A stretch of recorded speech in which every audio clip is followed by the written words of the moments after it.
নমস্কার বন্ধুরা, আরও একটি নতুন ভিডিওতে আপনাদের স্বাগত জানাই। এই ভিডিওতে আমরা দেখব ভোটার কার্ড কিভাবে ডাউনলোড করবেন।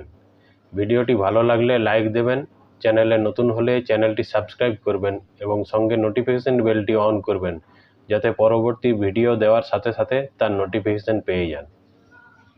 এখন ভোটার হেল্পলাইন অ্যাপটি মোবাইলে অন করেছি। এরপরে উপরে ডান দিকে 3 নম্বরে আছে ডাউনলোড ই-এপিক, ওটাতে ক্লিক করতে হবে।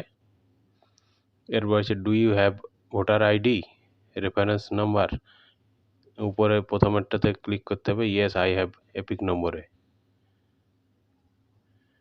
এরপরে আপনাকে এপিক নম্বরটি দিতে হবে।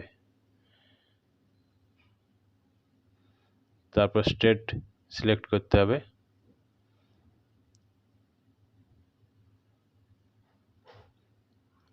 ফেচ ডিটেলসে ক্লিক করতে হবে। এরপর আপনার ডিটেলস আসবে। তারপর নিচে প্রসিডে ক্লিক করতে হবে। তখন একটি ওটিপি আসবে আপনার মোবাইল নম্বরে,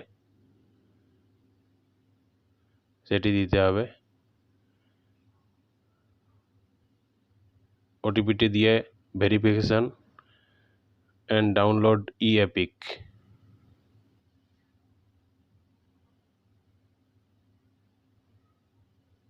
এরপর এই ভোটার কার্ডটি আপনি ডাউনলোড করে নিতে পারেন।